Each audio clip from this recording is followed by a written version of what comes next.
Today's Election Day. Millions of voters are heading to the polls to decide more than 500 House, Senate, and governor's races across the country. But many Democratic and progressive groups are concerned with reports of voter intimidation and efforts to suppress minority and poor voters from casting their ballots. They point to the mushrooming of Republicans and Tea Party-affiliated groups who are raising the specter of voter fraud in states across the country. Even though fears of widespread voter fraud have repeatedly been shown to be overblown and without merit, state GOP chapters, local Tea Party groups, and organizations like Americans for Prosperity are mobilizing about how to challenge so-called suspicious voters. In Illinois, Republican Senate candidate Congressman Mark Kirk has come under fire for being caught on tape saying he wanted to dispatch voter integrity teams to heavily African-American areas to prevent voter fraud. Alabama's Secretary of State Beth Chapman, meanwhile, has promised a $5,000 reward for information that leads to a felony conviction on voter fraud. And in Minnesota, the Tea Party-backed Election Integrity Watch is offering $500 rewards to those who provide tips about voter fraud. In Texas, however, the Department of Justice is sending federal personnel to monitor election proceedings in Harris County outside of Houston, following reports that poll watchers from a Tea Party-affiliated group had intimidated minority voters during early voting. For more, I'm joined here in New York by Wendy Weiser. She's the director of the Voting Rights and Election Project at the Brennan Center for Justice at New York University School of Law. She just co-wrote a report on ballot security and voter suppression. Welcome to Democracy Now! Let's start on this issue of voter fraud. What is it? Is it a buzzword? I mean, voter fraud is an illegal act, and it's one where somebody who is ineligible votes at the polls. This is something that almost never happens. We do have election fraud, which is still very rare, that typically involves insider schemes. But voter frauds where voters scheme to vote inelibly at the polls is something that investigation after investigation shows is really extraordinarily rare. So let's go through some of these cases. For example, the Republican Senate candidate, Congressman Mark Kirk, coming under fire for saying, let's dispatch, quote, voter integrity teams to black neighborhoods. Yeah, we are seeing this happening all across the country. People are mobilizing to supposedly look for and stop a voter fraud in many different states, especially where there are tight races. And we're very concerned that this could very easily turn into a voter suppression effort, even with the best of intentions. The tactics that people use frequently do in these operations turn into voter intimidation, discrimination based on race, or other forms of interference with the vote.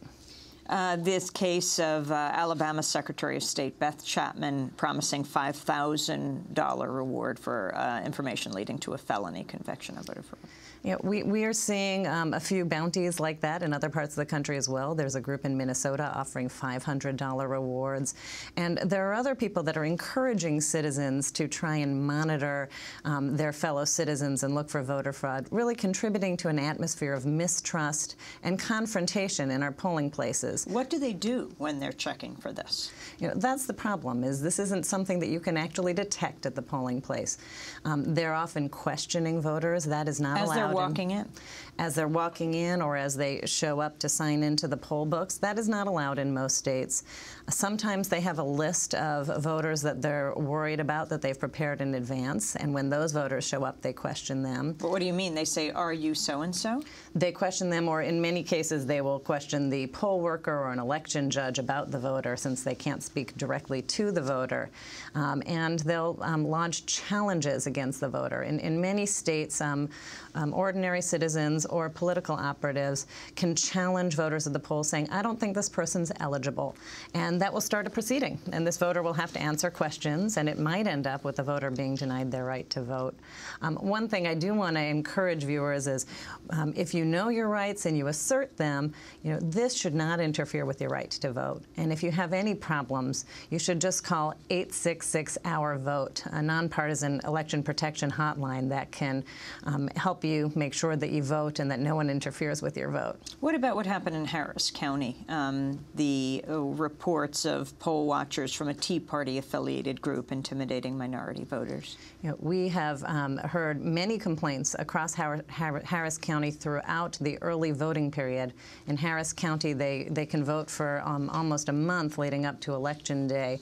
And there were poll watchers placed in many neighborhoods, largely minority neighborhoods, that were supposedly hovering over voters, preventing them from going into lines, at time confronting them, even though it's not allowed under Texas law. And we've had other complaints in Harris County as well, like flyers going up in African-American neighborhoods giving misinformation about how to vote and the effect of your vote. What about immigrants, what they're facing now? Yeah, a lot of these operations are taking place in neighborhoods where there are a lot of immigrants or in heavily Latino communities, and they are directed to supposedly prevent non-citizens from voting. Again, this is something that almost never happens. It is a very serious crime when somebody does it, and it yields very little benefit. But nonetheless, these operations are being targeted in these communities, and it's something of great concern, and we hope that it doesn't dissuade Latino voters from turning out. Certainly, there are a lot of folks that are there to assist them. You should not have your vote denied because of this, but people feel intimidated and people are upset by this. Talk about other kind of voter challenges and voter caging.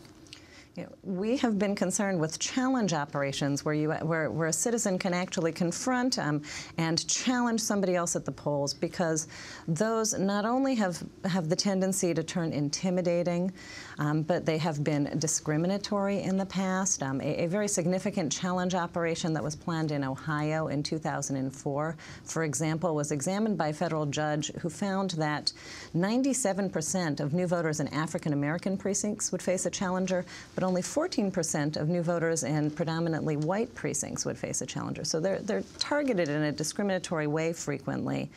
And they could be based on really unreliable grounds that could threaten somebody's voting rights for no good reason. Now, many states have started issuing rules explaining that this is not legal, that you can't deny somebody the right to vote from caging or because their name is on a foreclosure list. But there is confusion. And caging is when the practice of when somebody sends a non-forwardable mailing to a list of prospective voters. And if they they make a list of the names that are returned and try to challenge those voters, saying that they are not residents and are not eligible to vote. And we've seen this misused before.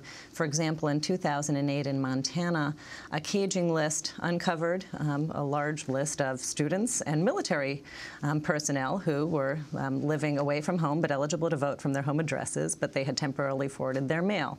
That is what caging operations typically yield: eligible people who are temporarily away, or else mail problems. They don't yield ineligible voters. So this is a tool that states are not allowed to use to uphold challenges, but yet people bring this time and time again as a basis to try and knock out eligible voters. If you went to the poll and someone's challenging you and they're saying, sorry, you won't be able to vote, what can you do? What can you insist on? Well, the rules do vary from state to state as to what happens if you're challenged. You will always get to have a hearing and to state the reasons that you're eligible, and nobody should leave without casting a ballot. In every state, you will either be allowed to cast a regular ballot or a provisional ballot. If this happens to you, you should also call for assistance to make sure that you're doing everything you can. Again, 866-OUR-VOTE can help you. The Brennan Center has also found registration patterns vary from state to state, but more than 26% fewer new voters registered in Florida this year than in 2006, along with 21% fewer in Maryland, almost 17% fewer in Tennessee. What does this mean? You know, we've been seeing a troubling pattern this year of dropping registration rates. They're much lower than they've been in many states from prior midterm elections. And one of the reasons for this, and this has raised some concern, is that there are far fewer efforts to register voters. We don't see large-scale voter registration drives out there the way there have been in past election cycles. Like the disbanding of ACORN. Like the disbanding of ACORN, but it's not only ACORN that's been affected by this attack on voter registration groups. Many groups that used to register voters aren't out there registering voters now. I think there was some kind of climate of fear created by those attacks on registration groups that have made it much more difficult for people to do that. This was a civic good that people were doing out of civic virtue, and they were worried about being attacked for engaging in these kinds of activities. In some cases, it's been laws that were passed that make it very difficult. The rights attack on ACORN and the congressional attack on ACORN, which was unprecedented, the disbanding of ACORN, not only affected this largest voter registration organization in the country, but had ripple effects everywhere. Yeah, that is what we think has happened, yes.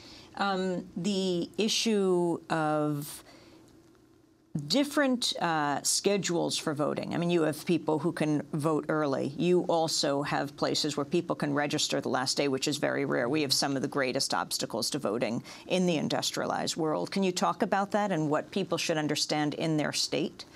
Well, people should know when the registration deadline is in their state. At this point, it is passed, but there are a number of states where there is Election Day registration. So if you're not registered and you live in one of those states, it's not too late. You can still show up and vote. Is Wisconsin one of those states? Wisconsin is one of those states. Which is why that's very interesting, because there you have Ron Johnson, who in the polls is slightly ahead of Russ Feingold. But this issue of same-day registration and voting could have a tremendous effect and could make a difference for the incumbent, Russ Feingold. Well, it could make a difference if a lot more people turn out that aren't currently registered. So that is true. What about people who have been imprisoned? Their rights around the country. I bumped into someone recently. I asked him if he was voting. He said, no, I can't vote. I was in prison. And it turned out he could vote. He just didn't know. Yeah, this is very confusing to people. The rules do vary state by state. The diversity of election rules across the state are confusing for everyone across all issues, but really for people with past felony convictions, it's especially confusing as they move around. Their rights change. In some states, you can vote just out of prison. That really is the easiest rule to administer, and you've done your time, and now you should be able to be a fully participating member of the community. But in some states, you can vote only after a term of probation or after a term of probation and parole. It really does vary. And in a number of states, you can also get your voting rights restored. And you can vote in some states from prison. That is true. There are 2 states where you can vote from prison. Which? That is Maine and Vermont. And so how do you find this out? Someone wants to find out right now. Today is Election Day. What do they do? Well, on Election Day, you should call 866-OUR-VOTE, and people will be able to explain to you what the rules are in your state. In all of these cases. In all of these cases. All the rules should be made available to you. There are other websites with helpful information, like canivote.org, or your state's election official website. But your easiest bet right now is to call 866-OUR-VOTE. There are trained, nonpartisan volunteers with all the information you need to help you vote successfully. Wendy Weiser, thanks so much for being with us, Director of the Voting Rights and Election Project at the Brennan Center for Justice at the New York University School of Law. This is Democracy Now!, democracynow.org, the War and Peace Report. We'll be broadcasting at democracynow.org tonight starting at 8 o'clock covering the elections. And we'd like to check in with you, Wendy, at the end of the day and see what is happening and how voters, were able to cast their ballots throughout the country. That's 8 p.m. Eastern Standard Time. We're doing it till 2 in the morning. This is Democracy Now! When we come back, Ralph Nader. Stay with us.